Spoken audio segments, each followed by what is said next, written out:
Hi சகோஸ், எல்லாருக்கும் வணக்கம். வாங்க கதைக்குள்ள போகலாம். வேலைக்காரர்கள் அனைவரும் மீராவை பார்த்தனர். மீராவுக்கு பயத்தில் உடல் நடுங்கியது. அவள் ஒரு ஓரமாய் சுவரை ஒட்டி நின்று கொண்டிருந்தாள். எனக்கு ஒரு யோசனை தோணுது. பேசாம மீராவை அனுப்பிடலாமா? என்ன, மீராவா? ஐயோ வேணாம், பாவம் அந்த பொண்ணு. இப்போதான் புதுசாக வந்திருக்கு. வந்தன்னைக்கே ஆதி சார் கோபத்துக்கு ஆளாகணுமா? அதெல்லாம் ஒன்று வேணாம், நம்மளே யாராச்சும் போகலாம் என்று அவர்களுக்குள் விவாதித்து கொண்டிருந்தனர். இறுதியில் ஒரு இளம் வேலைக்கார பெண் மற்றவர்கள் கெஞ்சியதால் பயத்தில் நடுங்கியபடி மெதுவாக உணவு மேஜையை நோக்கி நடந்தாள். அவள் ஆதியின் அருகில் வந்ததும் அவளுக்கு நெஞ்சு அடைப்பது போல இருந்தது. அவள் கையில் இருந்த கரண்டியை எடுத்து நடுங்கும் கைகளால் ஆதிக்கு சாதம் மற்றும் ஒரு கறி வகையை வைத்தாள். அவள் தலை நிமிராமல் தரையை பார்த்து கொண்டே வேலை செய்தாள். மற்ற வேலைக்காரர்கள் அனைவரும் சமையலறையின் வாசலிலிருந்தும் ஹாலின் மூலையிலிருந்தும் சாப்பாடு எப்படி இருக்கப் போகிறதோ என்ற பயத்துடன் அவளை பார்த்து கொண்டிருந்தனர். அவர்களுடைய கவலை உணவு சுவையாக இருக்க வேண்டும் என்பதல்ல, ஆதியின் கோபம் தூண்டப்படக்கூடாது என்பதுதான். அந்த பெண் உணவை பரிமாறி முடித்த பின் மேஜையின் ஓரத்தில் இருந்த பானங்களை ஊற்ற ஆரம்பித்தாள். ஆதி அவளது நடுங்கும் கைகளை கவனிக்கவில்லை. அவன் கண்களில் ஏதோ ஆழமான சிந்தனை இருந்தது. அவள் விலையுயர்ந்த ஒரு பானத்தை ஆதியின் கண்ணாடி டம்ளரில் ஊற்றும்போது அவளது கை நடுங்கியது. பானம் டம்ளரின் விளிம்பை தாண்டி மெல்லிய நீரோடையாக டேபிளின் மீது சிந்தியது. அந்த ஒரு துளி பானம் சிந்திய சத்தம் அந்த மாளிகையின் அமைதியை கிழித்தது. ஆதி சட்டென்று உணவில் இருந்து தனது பார்வையை விலக்கி கோபத்துடன் அந்த வேலைக்கார பெண்ணை நிமிர்ந்து பார்த்தான். ஆதியின் கண்கள் அவளை உற்று நோக்கின. அவனது பார்வை நெருப்பை போல எரிவது போல் இருந்தது. அந்த பார்வையில் எந்த சத்தமும் இல்லை. ஆனால் அந்த பார்வையின் அழுத்தம் அவளின் இதயத்தை துளையிட்டது. அவள் உடனடியாக தன் தவறை உணர்ந்தாள். அவளது முகம் வெளிறியது. அவள் பயத்தில் நடுங்கும் குரலில், சார் சார் மன்னிச்சிருங்க, நான் தெரியாம இந்த மாதிரி பண்ணிட்டேன் என்று அவள் அழ ஆரம்பிக்கும் நிலைக்கு சென்றாள். அவளால் அங்கே நிற்க முடியவில்லை. அப்போது மாளிகைக்குள் நுழைந்த விஸ்வா சத்தம் கேட்டு டைனிங் ஹாலை நோக்கி விரைந்து வந்தான். ஆதியின் கோபமான பார்வையை பார்த்ததும் அவனுக்கு நிலைமை புரிந்தது. விஸ்வா அந்த வேலைக்கார பெண்ணை பார்த்து மெல்லிய குரலில், ரம்யா, நீ போ, அதான் சேவ் பண்ணியாச்சுல்ல, போய் கிச்சனில் ஏதாச்சும் வேலை இருந்தால் பாரு என்று விஸ்வா கூறியதுதான் தாமதம். அவள் ஆதி மீண்டும் பேசுவதற்கு முன் அங்கிருந்து தப்பித்து விட வேண்டும் என்ற வேகத்துடன் பயத்தில் டைனிங் டேபிளை விட்டு விலகி வேகமாக சமையலறையை நோக்கி ஓடினாள். அவளது பின்னால் இருந்த மற்ற வேலைக்காரர்களும் தப்பித்தோம் என்ற நிம்மதியுடன் கிச்சனுக்குள் சென்றனர். ஆதி விஸ்வாவை பார்த்தான். அவனது பார்வையில் இருந்த கோபம் இன்னும் தணியவில்லை. விஸ்வா ஆதியின் அருகில் அமர்ந்து அவனும் உணவருந்த ஆரம்பித்தான். ஆதி உணர்ச்சியற்ற முகத்துடன் ஒரு இயந்திரம் போல உணவை உண்ண ஆரம்பித்தான். அந்த டைனிங் ஹால் ஒரு கனமான அமைதியில் மூழ்கியிருந்தது. அந்த அமைதியான திகிலூட்டும் சூழலில் சமையலறையின் வாசலில் ஒரு மெல்லிய அசைவு தெரிந்தது. அது மீரா. அவள் சற்று முன் ரம்யாவுக்கு ஏற்பட்ட நிலைமையை பார்த்து பயந்து, ஆனால் அதே சமயம் ஆதியை பார்க்க வேண்டும் என்ற உள்ளுணர்வால் தூண்டப்பட்டு சமையலறையின் கதவுக்கு பின்னால் ஒதுங்கி நின்றாள். மீரா தன் பயந்த கண்களுடன் ஒரு குழந்தையைப் போல மெதுவாக தன் தலையை எட்டி பார்த்தாள். அவளது கண்கள் மட்டுமே தெரிந்தன. அவளது கண்களில் பயம் கலந்த ஆர்வம் தெளிவாக தெரிந்தது. ஆதியின் முகம், மாலில் கண்ட அந்த கொடூரனின் முகம், இப்போது உணவு உண்ணும் சாதாரண மனிதனாக இருப்பது அவளுக்கு விசித்திரமாக இருந்தது.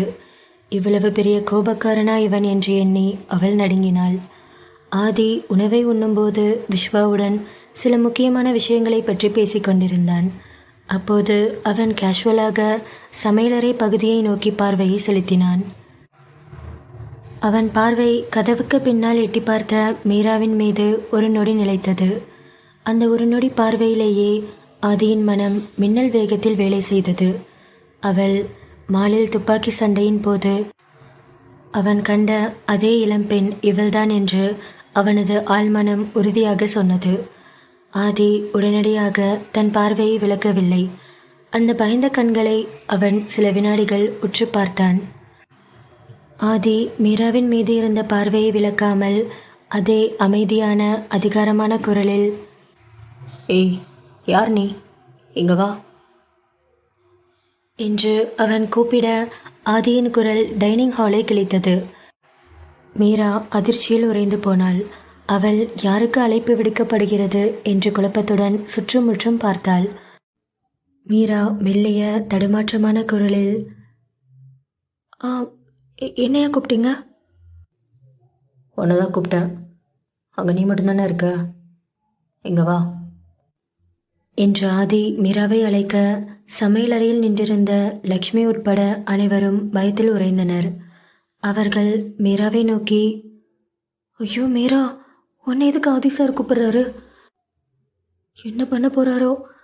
சீக்கிரம் போ, ஆதி சார் கூப்பிட்டா உடனே போகணும்" என்று அவர்கள் கூற மீராவுக்கு பயத்தில் கால்கள் தரையில் ஒட்டி கொண்டது போல் இருந்தது. அவள் உடல் நடுங்க மெதுவாக ஆதியின் டேபிளை நோக்கி நடந்தாள். மீரா ஆதியின் அருகில் வந்தாள். அவனது அருகில் நின்றபோது அவன் கோபத்தின் வெப்பம் அவளுக்கு உணர்ந்தது. ஆதி தன் கையில் ஃபோர்க்கை வைத்துக்கொண்டு அமைதியாக அந்த நாற்காலியில் சாய்ந்தபடி மீராவை கவனித்தான். "என்ன, நான் கூப்பிட்டா உடனே வரமாட்டியா? என்கிட்டயே கேள்வி கேட்குற?" "ஐயோ, அப்படிலாம் ஒன்றும் இல்லை. நீங்கள் என்னதான் கூப்பிட்டீங்களான்னு கன்ஃபார்ம் பண்ணிக்கிட்டேன், அவ்வளோதான்." "ஆமாம், யார் நீ? உன்னை இதுக்கு முன்னாடி இங்கே பார்த்ததே இல்லை. புதுசாக இருக்க." அது அது வந்து நான் அன்னைக்கு விஸ்வாஸ் சார் அங்கே காரில் அன்னைக்கு." "ஏய், என்னாச்சு? ஏன் அப்படி வளர்ற?" "தெரியல சார், உங்களை பார்த்தாலே பேச்சே வரமாட்டேங்குது" என்று மீரா திக்கி திணறி குழப்பத்துடன் நின்று கொண்டிருக்க ஆதி ஒரு புன்னகையோ கோபமோ இல்லாமல் அவளது உளறலை கேட்டுக்கொண்டிருந்தான். மீராவின் நிலைமையை பார்த்த விஸ்வா உடனடியாக சூழ்நிலையை சமாளிக்க முயன்றான். விஸ்வா ஆதியை பார்த்து நிதானமாக, "டே ஆதி, ஒன்றும் இல்லை மச்சான், இது எனக்கு தெரிஞ்ச பொண்ணு தான்." "என்ன, உனக்கு தெரிஞ்ச பொண்ணா?" "ஆமாம் மச்சான், எனக்கு சொந்தக்கார பொண்ணு." "டே நாயே, யார்கிட்ட விடுற? ஏண்டா, இத்தனை வருஷம் என் கூட இருக்க, உனக்கு சொந்தக்கார பொண்ணு, அதுவும் இவ்வளோ அழகா. என்ன என்கிட்ட ஒரு டைம் கூட சொல்லலை?" "இல்லை மச்சான், சொல்கிற அளவுக்கு சொந்தம் கிடையாதுடா, கொஞ்சம் தூரத்து சொந்தம்." "பாவண்டா அந்த பொண்ணு. இப்போதைக்கு அந்த பொண்ணுக்கு யாரும் கிடையாது. தனியாக இருந்தால் சேஃப் இல்லைன்னு நான் தான் இங்கே கூட்டிகிட்டு வந்தேன்" என்று விஸ்வா கூற ஆதி விஸ்வாவை பார்த்தான். பின் மீராவை பார்த்தான். அவனது மௌனம் விஸ்வாவின் விளக்கத்தை ஏற்றுக்கொண்டது போல இருந்தது. ஆதி மீராவை பார்த்து, "அம்மா, உன் பேர் என்ன?" "டே, அவ பேர் மீராடா." "டே மச்சான், நான் உன்கிட்ட கேட்கல." "என்ன, உன்கிட்ட கேட்டா நீ பதில் சொல்ல மாட்டியா? அவன் சொல்கிறான். என்ன, உனக்கு அவ்வளோ திமிரா?" "ஐயோ சார், அப்படிலாம் ஒன்றும் இல்லை." "அப்போ நீயே சொல்லு, உன் பேர் என்ன?" என் பேர் மீரா." நல்லா தான் இருக்கும் பேர். ஆமாம், எங்கேருந்து என்ன பண்ண போகிற?" "அது வந்து சார், ஏதாச்சும் சின்ன சின்ன வேலை பார்த்துட்ருப்பேன்." "வேலை பார்ப்பையா? என்ன வேலை தெரியும் உனக்கு?" எனக்கு வந்து அது..." "சரி, குக் பண்ண தெரியுமா?" "குக்கிங்கா? குக்கிங்னா சார், நான் நல்லா காஃபி போடுவேன் சார்." "என்ன, காஃபி? டே, என்னடா இது?" "டே ஆதி, நீ டென்ஷன் ஆகாத மச்சான். மீரா நல்லா காஃபி போடுவாடா. உனக்கும் காஃபினா ரொம்ப பிடிக்கும்ல. உனக்கு எப்போல்லாம் காஃபி வேணுமோ மீரா டான்னு போட்டு வந்து உனக்கு கொடுப்பா. ஓகே தானே?" "ஆமாம் சார், நான் சூப்பராக காஃபி போடுவேன்.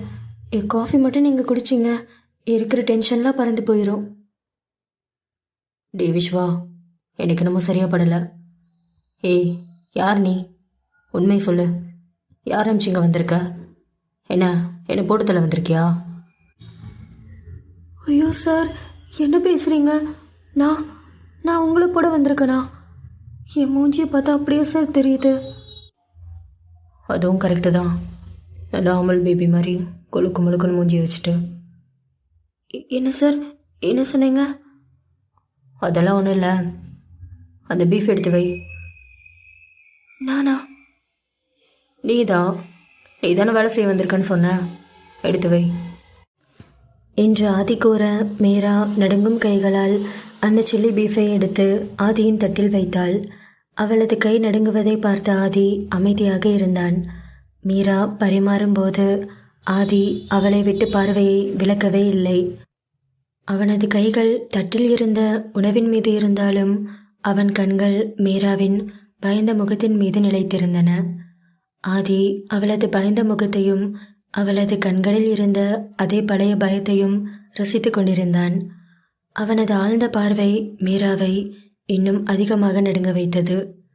விஸ்வா மீராவின் நிலைமையை புரிந்து கொண்டு, மீரா போதும், நீங்கள் போங்க, நாங்கள் சாப்பிட்டுக்கிறோம் என்று விஸ்வா கூற மீராவுக்கு ஒரு விடுதலை போல இருந்தது.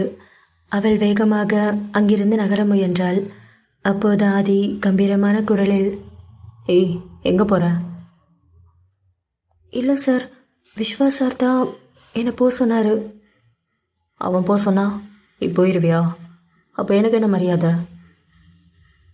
சாரி சார் என்று ஆதி மீராவை பயமுறுத்தி கொண்டிருக்க விஸ்வா ஆதியை பார்த்து, டி ஆதி, பாவண்ட அந்த பொண்ணு ஏற்கனவே உன்னை பார்த்து பயந்து போயிருக்கு. இன்னும் அந்த பொண்ணை கலாய்ச்சிட்ருக்க. விடு மச்சான். அப்படின்ற சரி, ஓகே, என் பங்கு சொன்னதுனால உன்னை விடுறேன். போய் ஒழுங்காக வேலையை பாரு. அங்கேருந்து பூனைக்குட்டி மாதிரி என்னை எட்டி பார்த்துட்ருக்கக்கூடாது, புரியுதா?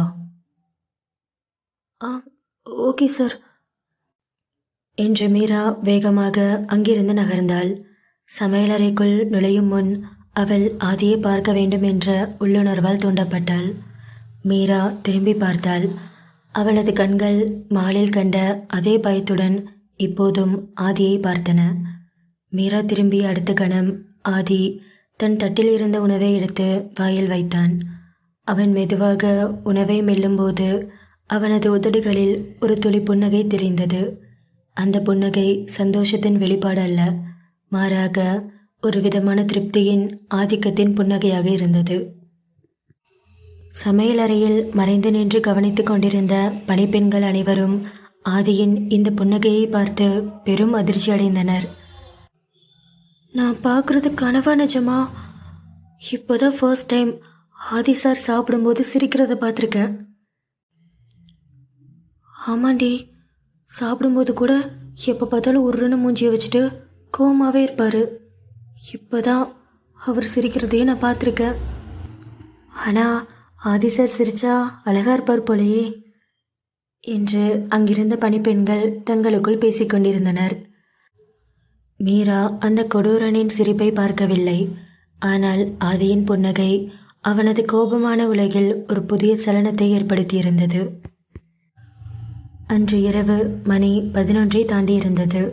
ஆதியின் பிரம்மாண்டமான மாளிகை ஆழ்ந்த உறக்கத்தை நோக்கி சென்று கொண்டிருந்தாலும் அதன் மையப்பகுதியில் உள்ள ஆதியின் தனிப்பட்ட அறை மட்டும் விழித்திருந்தது. ஆதி தனது படுக்கை அறையில் அறையின் விளக்குகளை அணைத்துவிட்டு ஒரு முக்கியமான வெளிநாட்டு வணிக அழைப்பில் பேசிக்கொண்டிருந்தான்.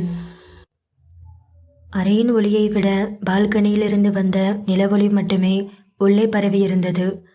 அந்த மங்கிய வெளிச்சம் அவனது அறையையும் அங்கிருந்த ஆடம்பர பொருட்களையும் மர்மமாக தோன்ற செய்தது. ஆதி தனது மேஜையில் சாய்ந்தவாறு அமர்ந்திருந்தான். அவன் மொபைலில் பேசும்போது அவன் குரல் உறுதியாகவும் அதிகாரத்துடனும் ஒலித்தது. அறையின் ஜன்னலுக்கு வெளியே இரவு காற்று வேகமாக வீச அங்கிருந்த மெல்லிய ஸ்கிரீன்கள் காற்றில் அசைந்து கொண்டிருந்தன. அது அந்த அறைக்கு ஒரு அமானுஷ்யமான உணர்வை தந்தது. ஆதி பேசிக்கொண்டே சற்று அயற்சியுடன் திரும்பினான். அப்போது அவனது அறைக்கு வெளியே பிரதான கதவு ஓரமாக ஒரு மெல்லிய நிழல் தெரிந்தது. அந்த நிழல் அசைவில்லாமல் நின்றிருந்தது. ஆதியின் ஆழ்மனம் உடனே எச்சரிக்கை கொடுத்தது. இந்த மாளிகையில் இந்த நேரத்தில் ஆதியின் அறைக்கு அருகில் வர யாருக்கும் துணிச்சல் கிடையாது. ஆதிக்கு சந்தேகம் அதிகரித்தது. ஆதி மொபைலில் பேசிக்கொண்டே, நான் காலையில் கால் பண்ணி உனக்கு அப்டேட் பண்ணுறேன், குட் நைட் என்று கூறியபடி அவன் அழைப்பை துண்டித்துவிட்டு மெதுவாக நாற்காலியில் இருந்து எழுந்தான். அவன் ஒரு வார்த்தை கூட பேசவில்லை. சட்டென்று தனது மேஜை ட்ராயரிலிருந்து ஒரு சிறிய கருப்பு நிற துப்பாக்கியை எடுத்தான். துப்பாக்கியை ஒரு கணம் கூட பார்க்காமல் அதை லாவகமாக கையில் எடுத்தான். ஆதி எந்த சத்தமும் இல்லாமல் புலியின் அசைவு போல மெதுவாக கதவை நோக்கி நடந்தான். சட்டென்று ஆதி கதவின் அருகில் இருந்த சுவரில் சாய்ந்து நின்ற நிழலை பார்த்தான். அவன் ஒரு கணம் கூட யோசிக்கவில்லை. மின்னல் வேகத்தில் அவன் தனது வலது கையால் கதவோரம் நின்ற உருவத்தை பிடித்து அவனது உடலுடன் அழுத்தி அணைப்பது போல இழுத்து நெற்றியில் துப்பாக்கியை வைத்தான். அந்த உருவம் பயத்தில் உறைந்து போய் மெதுவாக தலையை நிமிர்த்தியது. நிலவொளி ஆதியின் பால்கனியிலிருந்து நேராக அந்த உருவத்தின் முகத்தில் பட்டது. ஆதி அதிர்ச்சியடைந்தான். அவன் துப்பாக்கியை வைத்திருந்தது மீராவின் நெற்றியில். நில ஒளியில் மீராவின் முகம் பயத்திலும் அழகிலும் கலந்த ஒரு வித்தியாசமான உணர்வை கொண்டிருந்தது. அவளது கண்கள் அகன்று விரிந்து பயத்தில் ஆதியை பார்த்தன. அவளது முகத்தை சுற்றிலும் இருந்த மெல்லிய முடி காற்றில் அசைந்து அந்த நில ஒளியில் ஒரு வசீகரத்தை அளித்தது. ஆதி மீராவின் அருகில் அத்தனை நெருக்கத்தில் நின்றபோது அவளது அந்த பயந்த அழகை சில வினாடிகள் ரசிக்க ஆரம்பித்தான். மீரா பயத்தில் அவனது நெஞ்சில் சாய்ந்தவாறு நின்றிருந்தாள். அவளால் மூச்சு கூட சீராக விட முடியவில்லை.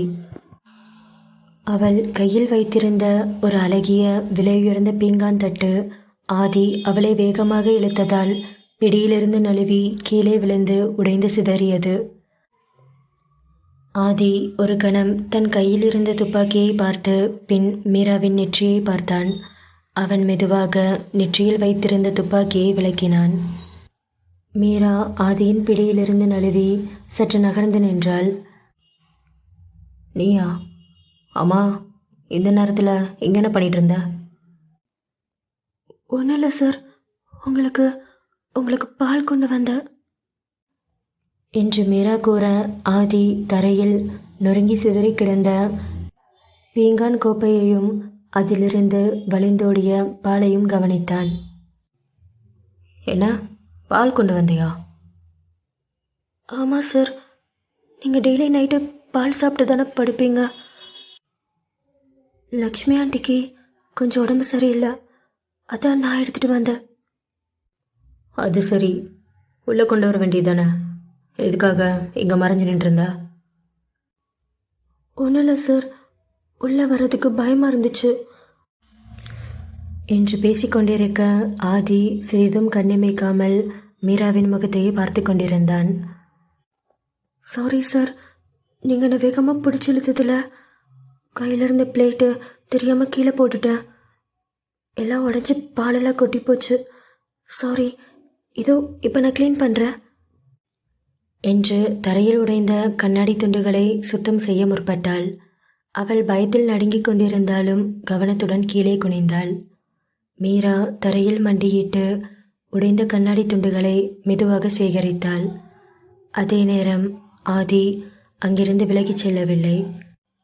மாறாக அவன் மீராவுக்கு முன்னால் அவள் எதிரே மண்டியிட்டு அமர்ந்தான். ஆதி ஒரு வார்த்தை கூட பேசாமல் மண்டியிட்டு அமர்ந்த நிலையிலேயே மீராவை உற்று பார்த்து கொண்டிருந்தான். அவனது கண்கள் நிலவொளியின் மங்கலான வெளிச்சத்தில் மீராவின் ஒவ்வொரு அசைவையும் கூர்மையாக கவனித்து கொண்டிருந்தன. மீராவுக்கு ஒரு விதமான விசித்திரமான பயம் தொற்றிக்கொண்டது. மீரா தன் மனதிற்குள், என்ன இது, இதுக்காக என்னை இப்படி பார்க்குறான், கையில் கண்ணு வர இருக்கு, இந்த பிளேட்டை கீழே போட்டு உடைச்சதுக்கு ஒருவேளை கோவத்தில் நம்மளை போட போகிறானா என்று அவள் பதற்றத்துடன் துண்டுகளை அகற்ற அவனது நெருங்கிய இருப்பு அவள் இதய துடிப்பை மேலும் அதிகப்படுத்தியது. மீரா உடைந்த துண்டுகளை எல்லாம் சேகரித்து கொண்டிருக்க ஆதி மீராவின் கண்களை மட்டுமே பார்த்து கொண்டிருந்தான். மீரா, என்ன சார்? உங்ககிட்ட ஒன்று கேட்கணும். ஏங்கிட்டியா? என்ன சார், கேளுங்க. ஒன்றும் இல்லை, என்னை இதுக்கு முன்னாடி பார்த்துருக்கியா என்று ஆதி கேட்க ஆதியின் கேள்வியில் மீராவின் இதயம் நின்று விட்டது போல உணர்ந்தாள். உங்ககிட்ட தான் கேட்குறேன். எதுக்குடி அந்த கண்ணை உருட்டிகிட்டே இருக்க? ஒழுங்கா பதில் சொல்லு. என்ன பார்த்துருக்கியா? நானா? இல்லையே, நான் எப்படி உங்களை பார்த்துருப்பேன்? திருட்டு போன, பொய் சொல்லாத. நல்லா ஞாபகப்படுத்தி பாரு. என்னை பார்த்ததில்ல? இல்லை சார், நான் பொய்லாம் சொல்ல. நான் உங்களை பார்த்ததில்ல. நடிக்காதடி, உனக்கு நடிக்கவே வரல. உண்மையை சொல்லு. எனக்கு நல்லா ஞாபகம் இருக்கு. அன்றைக்கி நான் மாலில் உன்னை தான் பார்த்தேன். இதே கண்ணு இப்படி தான் உருட்டிட்டு முழிச்சிட்டு இருந்த. உன் காதில் இருக்கிற இதே ஜிமிக்கி. நீ என்கிட்ட எவ்வளோ க்ளோஸாக இருந்த. செஸ்டோட சாச்சு உன்னை டைட்டாக பிடிச்சிருந்த. என்ன ஞாபகம் இல்லையா? அது நான் மால்கெல்லாம் போனதில்லை. நீங்கள் வேறு ஏதோ பொண்ணை பார்த்துட்டு நான் நினச்சி பேசிகிட்ருக்கீங்கன்னு நினைக்கிறேன். அந்த பொண்ணு நான் இல்லை சார், நான் உங்களை பார்த்ததில்ல. கீழே லக்ஷ்மி ஆண்டி என்னை தேடுவாங்க, நான் போகணும் என்று மீரா எழுந்து நிற்க முயன்றாள். ஆதி மெதுவாக தனது கையை மீராவின் முகத்தின் அருகே கொண்டு வந்தான். ஆதி அவளது அருகில் கையை எடுத்து சென்றபோது மீரா ஒரு கணம் அச்சத்தில் உறைந்து போனாள். அவளுக்கு மாலில் கண்ட துப்பாக்கி, அவனது கொடூரமான முகம் எல்லாமே நினைவுக்கு வந்தது. ஆனால் ஆதி வேறு ஏதோ செய்தான். சிதறிய பால் மீரா வேகமாக இழுக்கப்பட்ட போது அவள் கன்னத்தின் ஓரத்தில் சில துளிகள் தெரித்திருந்தன. ஆதி தனது ஆள்காட்டி விரலால் மீராவின் கன்னத்தின் ஓரத்தில் இருந்த பாலை மெதுவாக துடைத்து விட்டான். ஆதியின் குளிர்ச்சியான விரல் மீராவின் கன்னத்தை தொட்டபோது மீராவுக்கு ஒரு ஷாக் அடித்தது போல இருந்தது. அவளது உடலில் மின்னல் பாய்வது போல ஒரு உணர்வு. அந்த பயங்கரமானவனின் தொடுகை அவளது இதய துடிப்பை உச்சத்துக்கு கொண்டு சென்றது. மீராவின் இதயம் வேகமாக துடித்தது. ஆதி கன்னத்தை துளைத்து முடித்த பின் மெதுவாக தனது விரல்களை அவள் கன்னத்திலிருந்து எடுத்தான். ஆதியின் பார்வை மீராவின் கழுத்தின் கீழே சென்றது. அவள் ஆடையிலும் அவள் கொண்டு வந்த பாலின் கரை படிந்திருந்தது. ஆதி ஆழ்ந்த குரலில் அவளது கண்களை பார்த்தபடி, மீரா, கீழேயும் பால் கொட்டியிருக்கு, போய் வாஷ் பண்ணிக்கோ என்று ஆதி கூற அவனது குரலில் இருந்த அலட்சியம் மீண்டும் மீராவை அதிர்ச்சிக்குள்ளாக்கியது. அவள் உடலை தொட்டு பேசும்போதெல்லாம் ஒரு விதமான மன எழுச்சி ஏற்பட்டது. ஆனால் அவனது வார்த்தைகள் மீண்டும் அவனது அதிகாரத்தை காட்டின. நீ பொய் சொல்கிறேன்னு எனக்கு தெளிவாக தெரியுது. என்னை அவ்வளோ சீக்கிரம் நீ மறந்துருக்க மாட்ட. மறக்கிற ஆளும் நான் கிடையாது. இங்கே தானே இருப்ப, பார்த்துக்கிறேன், போ என்று ஆதி கூற மீரா ஒரு பொம்மை போல எந்த அசைவும் இல்லாமல் அங்கிருந்து மெதுவாக நகர்ந்தாள். அவளது முகம் சிவந்திருந்தது. அவள் போகும் வரை ஆதி அவளையே பார்த்து கொண்டிருந்தான். ஓய் பூனைக்குட்டி. நானா? நீதாண்டி. இங்கே இருக்கிற வரைக்கும் என்கிட்ட கொஞ்சம் ஜாக்கிரதையாக இரு. நான் எப்போவும் ஒரே மாதிரி இருக்க மாட்டேன். உனக்கு புரிஞ்சிருக்கும்னு நினைக்கிறேன், போ என்று ஆதி கூறியதை கேட்டு மீரா ஒரு பொம்மை போல தலையசைத்து விட்டு அங்கிருந்து நடந்தாள். தன் கன்னத்தில் அவன் கைப்பட்ட இடத்தையே தொட்டவாறு அவனது அறையிலிருந்து வெளியேறினாள். அவளது மனதில் ஆதியை பற்றிய பயமும் அவனது எதிர்பாராத மென்மையான தொடுகையால் ஏற்பட்ட சலனமும் மாறி மாறி போராடி கொண்டிருந்தது. இந்த கதையுடைய அடுத்த பாகம் சீக்கிரமே நம்ம சேனலில் வந்துடும். மறக்காமல்